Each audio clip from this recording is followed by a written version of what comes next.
आज कलायत के गांव कुराड़ में कांग्रेस की जनसभा के दौरान कई बड़ी बातें देखने को मिली। हाथ से हाथ जोड़ो अभियान के दौरान कांग्रेस नेता रणदीप सिंह सुरजेवाला लगभग 45 मिनट तक बोले, लेकिन कांग्रेस और उसके भविष्य को लेकर ऐसी कई बड़ी बातें बोल गए जिनकी शायद ही किसी को उम्मीद हो। सुरजेवाला बोले कि उनकी उम्र 56 साल की हो गई है, लेकिन कभी उन्होंने हरियाणा की सत्ता चलाकर नहीं देखी। सुरजेवाला ने आगे कहा कि जिसके पास एमएलए होते हैं, राज वही करता है। लोगों से अपील करते हुए सुरजेवाला बोले कि कैथल, कुरुक्षेत्र, करनाल, जींद और हिसार में आपको मेरे से बढ़िया कोई आदमी मिलता हो जो आपके यहाँ राज ला सकता हो तो बेशक उसका साथ देना। लोगों को ऐसे जयचंदों की पहचान करनी होगी जो इलाके की चौधर को किसी और के पांव में रखाते हैं। रणदीप सिंह सुरजेवाला ने यह भी कहा कि पब्लिक अगर मौका देगी तो वो हरियाणा की सत्ता को मुडाड़ की चबूतरे से चलाकर दिखा देंगे। अब सियासी तौर पर अंदाजे लगाए जा रहे हैं कि कांग्रेस के राष्ट्रीय महासचिव रणदीप सुरजेवाला एक बड़ी सियासी पारी खेलने के मूड में हैं। मेरे को चाहे पूरा देश चलाने का मौका मिल जाए, पर रहूंगा मैं फिर भी आप ही का बेटा। वापस मुड़ के इस मिट्टी के अंदर आना। मैंने इसलिए छोटे भाई को एक बात कही थी, अपना एक लक्ष्य, कोई कहे मुझे कुछ बनाओ, कोई कहे मुझे कुछ बनाओ धर्मवीर, और मैं कहते हमें कुछ नहीं बनना, हमें केवल अपने इलाके की सेवा करनी। मैं आपको एक बात कहता हूं बुजुर्गों साथियों, 50-60 साल से 2 पीढ़ी मेरे पिताजी को मुझे आपने बरत के देख रखा है। हमने कभी अपना धर्म नहीं बदला। हमारा सामान 4 व्हीलर के अंदर नहीं है। जो आज इस 4 व्हीलर में धर लिया, कल परले में धर लिया, तीसरे दिन तीसरे 4 व्हीलर में धर लिया। क्योंकि बूढ़ों ने हमें एक बात सिखाई थी, थोड़ पड़ा पत्थर भारी।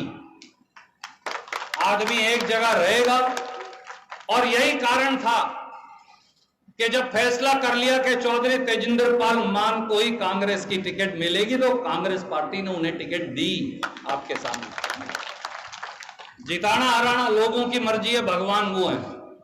हम तो भगवान है नहीं, हम तो सेवा करने वाले, आपके सीरी समझ लो, आड़ी समझ लो, वो है।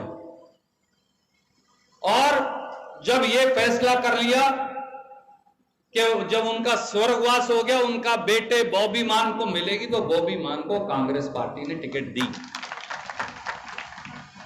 छोटा भाई रहा नहीं, वो परमात्मा की मर्जी। मान साहब रहे नहीं, वो भी परमात्मा की मर्जी। परंतु कांग्रेस पार्टी की सेवा करी, उसमें बो रखा, उसे सींच रखा अपने खून पसीने से। और रणदीप के पास ताकत होगी तो आप खुद मुख्तियार होंगे। मेरी तो आप कलम पकड़ के, बाप पकड़ के जो आप चाहोगे वो लिखना पड़ेगा। मेरे पास चारा नहीं। नरवाना वाले, उचाना वाले, कलायत वाले, कैथड़ वाले, पुंडरी वाले, राजौंद वाले, गुला चीका वाले, जुलाना वाले, जींद वाले, नारनौंद वाले, उखलाना वाले, बरवाड़ा वाले, जो आप कहोगे वो लिखना पड़ेगा। इसलिए कि अपना अख्तियार होता है।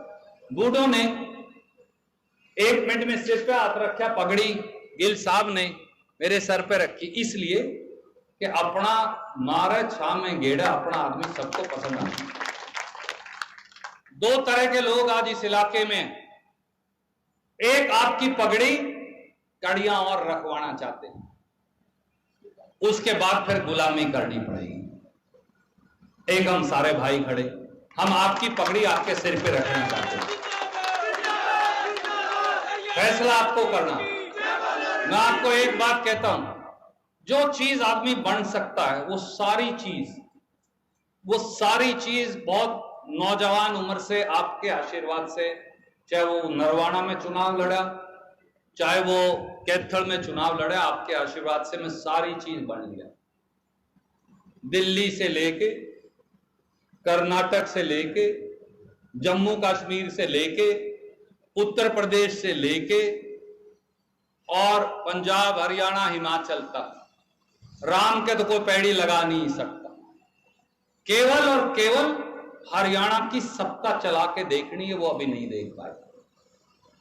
तो इसलिए ये फैसला आपको करना है। जिसके पास आखिर में एमएलए होते हैं, राज उनको मिलता। मैं आपसे खरी बात करूंगा, मैं किसी का भतीजा लगता हूं, किसी का पोता लगता हूं, किसी का बड़ा भाई हूं, किसी का छोटा हूं। मैं आपको राजनीति से ऊपर उठ के आज एक बात कहने आया हूं। आपको मेरी खरी लगे, आप जरूर सोच लियो।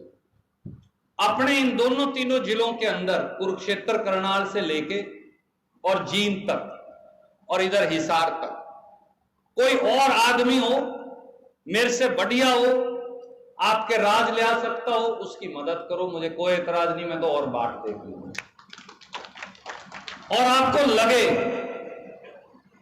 आपको लगे इन सारे जिलों के अंदर ये एक आदमी बच गया है जो मेहनत करने लग रहा है, और मैं तो हाड़ी हूं, मैं तो अपना सिर कमा के जिंदगी में यहां पहुंचा हूं, मुझे कोई प्लेट में रख के किसी ने नहीं दिया।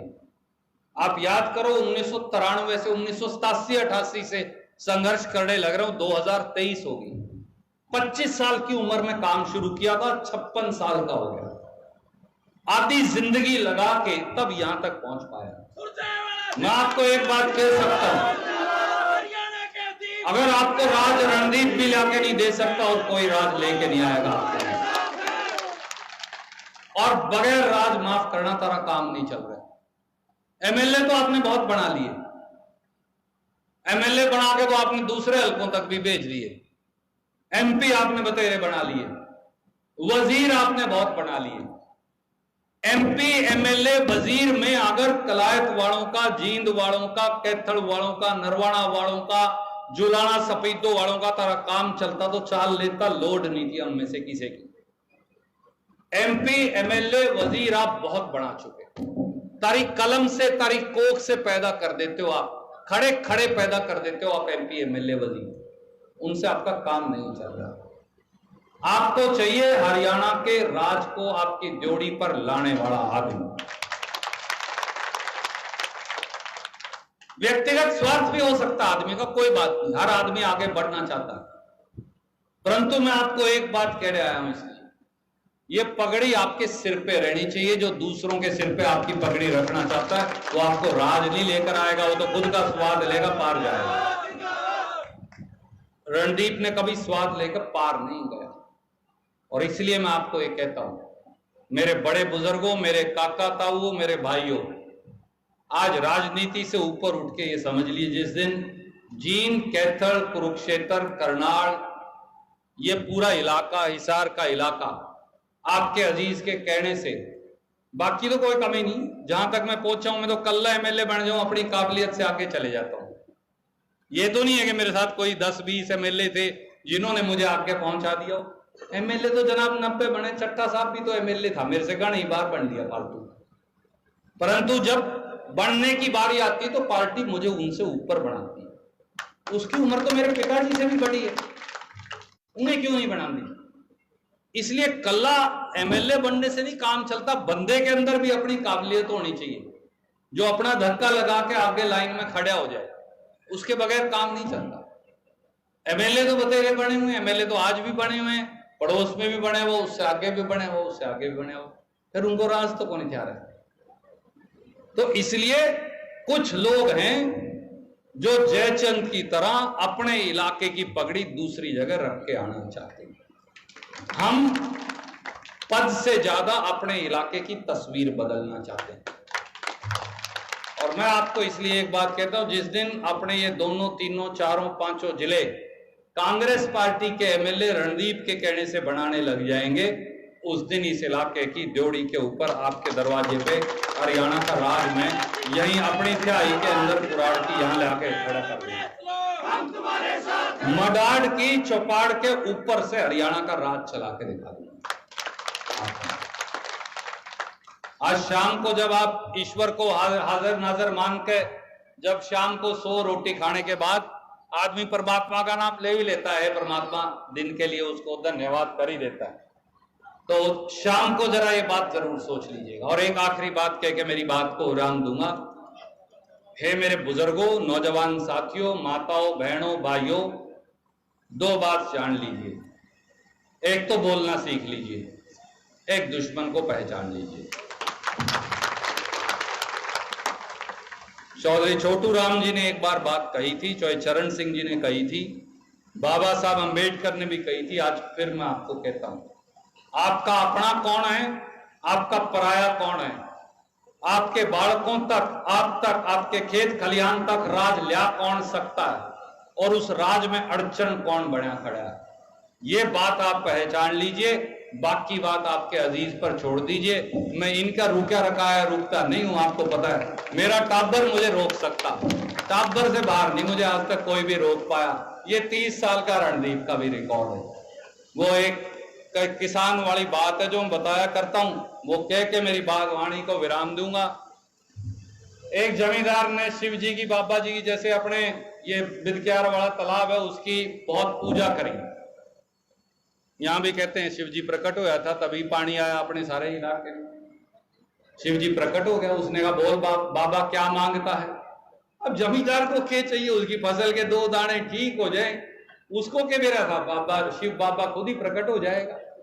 अब कई साल सेवा करी थी, बोल बोल भैया बोल, क्या चाहिए तुझे। अब उसे और तो कुछ समझ नहीं आया मौके पे। उसने कहा मुझे बाबा जी अमर कर दे, शिव बाबा जी। अब वो तो भोलेनाथ है, वो तो कभी टाल तो करता ही नहीं किसी की। उसने चक्कर में शिव जी भी पड़ गया, बोले ये तो बड़ी औखी बात मांग ली, जे ये अमर हो गया फिर ये सारे देवता क्या करेंगे। तो उसने कहा देख भाई, तू भी जमींदार है, मैं भी जमींदार जैसा ही हूं, बम बम बोले तो ऐसा ही है, भोला आदमी है। तो अमर तो करूंगा नहीं, और अमर जैसा कर देता हूं, जब यमराज आएगा तेरे को तेरे पांदे खड़ा दिखेगा, तुम पांव की तरफ उसे 5 मिनट खड़े ना होने दिए, तू मर नहीं सकता। बोला जी ये तो सौखा काम है, यही दे दो मुझे। तो दे दिया, बोला तथास्तु। चले गए शिव जी। अब वो भी भूल भाल गया, बूढ़ा हो गया, बालक हो गए, बहुएं आ गई, पोते पोती हो गए।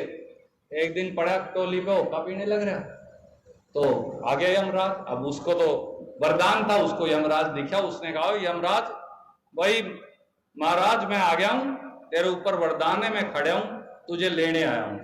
उसने तो फौरन सिराने की तरफ पांव कर लिए और बांधे की तरफ सिर कर लिया।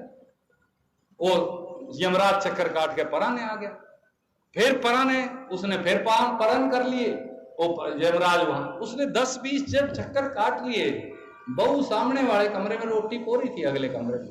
उसने कहा बाबू बोला हो गया, आपने बुला के लाई पति को, उसके छोरों को, बोले बाबू बोला हो गया। उन्होंने भी देखा बाबू चक्रे काट रहे, उन्हें थोड़ी दिखा था यमराज, वरदान तो जमींदार के पास था।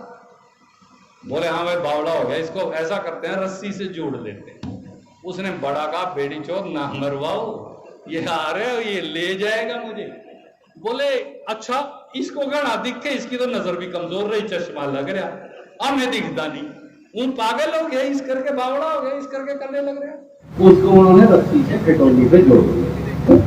यमराज खड़ा होगा परली तरफ, 5 मिनट खड़ा रहा, उसकी जान काट ली, उसको ले। जब जाने लग रहा उसने कहा यमराज जी 1 मिनट रुक जाओ। रुक गया, तेरे मारे ही मैं मरूं, से तो टाबर की हिस्से होगी, झूठ के मरवा दिया। तो साहब दिल्ली तक एक बात गांठ बांध लीजिए, दिल्ली तक आपका छोरा ही किसी के रुका है, रुकता तुम कभी रोकोगे। इसलिए मेरे बड़े बुजुर्गों, भाइयों, साथियों, माताओं, बहनों, जिस दिन इन जिलों के एमएलए भी, कांग्रेस पार्टी के एमएलए सोनिया गांधी, राहुल गांधी, मल्लिकार्जुन खड़गे के एमएलए, कांग्रेस पार्टी के एमएलए, आप अपने अजीज के इशारे पे बनाने लग जाओगे, आज आपकी जोड़ी पे जाके खड़ा कर दूंगा। बहुत बहुत शुक्रिया। जय प्रदेश अध्यक्ष धर्मवीर कोड़े खां जी को आज के इस कामयाब हाथ से हाथ जोड़ो किसान मजदूर सम्मेलन के लिए मैंने अपने बड़े बुजुर्गों को, साथियों को यही कहा, याद करिए 2005 के बाद कांग्रेस हरियाणा में सत्ता में नहीं आई, 2009 में भी हम सत्ता में नहीं आए, हमें संख्या बल से कम बल मिला, तो दूसरे साथी आए तो हम सरकार बना पाए। तो 2009, 14 और 19 15 साल से कांग्रेस को संपूर्ण बहुमत नहीं मिला है।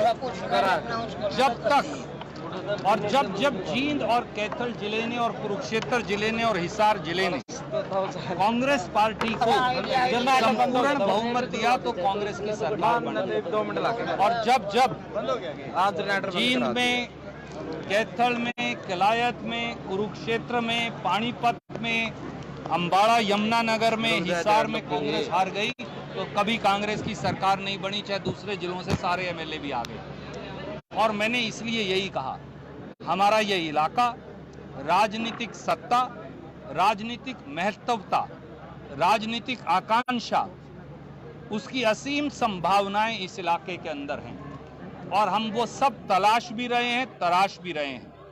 कांग्रेस पार्टी जब यहाँ संपूर्ण बहुमत से जीतेगी तो हरियाणा में हम 70 से ज़्यादा, 80 से ज़्यादा सीट लेकर सरकार बना पाएंगे और हम इलाके के युवाओं के, इलाके के किसानों और गरीबों के और मजदूरों के, हमारे SC BC समाज के साथियों के, उन सारे स्वप्नों को साकार कर पाएंगे। 24 वर्ष की आयु में रणदीप सुरजेवाला घर से निकल गए थे कि सरकार आए इस प्रदेश में और इस इलाके की सरकार बनी। लंबा संघर्ष हो गया, लोगों में उम्मीद जगी कैसे रही?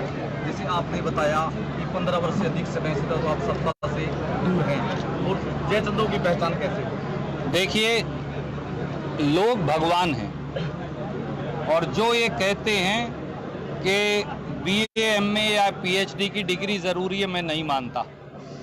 हड़ पकड़ के धरती का सीना चीरने वाला किसान और उसके साथ कंधे से कंधा लगाकर खेती करने वाला मजदूर, छोटी छोटी दुकान पर बैठा दुकानदार और आड़ती, ये पढ़े लिखे लोगों से भी ज़्यादा बुद्धिमान हैं और इन्हें मालूम है कि इलाके की प्रगति कौन करवा सकता है और इलाके की प्रगति में रोड़ा कौन है। वो दुष्यंत चौटाला हो जिनको हमने सत्ता पकड़ाई पिछली बार, उनसे पहले ओम प्रकाश चौटाला की पार्टी हो या भारतीय जनता पार्टी हो, इन सब का हिसाब इलाका और प्रदेश की जनता करेगी, ऐसा हमें विश्वास है। अलग जगाना हमारा काम है, जागना लोगों का काम है। सुरजेवाला साहब, जयचंदों की पहचान कैसे हुई? पहचान बता दीजिए ना। ऐसा है, आप गांव के किसी भी व्यक्ति से पूछ लीजिए, ना पत्रकार की जरूरत ना राजनेता की जरूरत। ये अपने आप पहचान भी करते हैं और पहचान कर उनको सबक भी सिखाते हैं।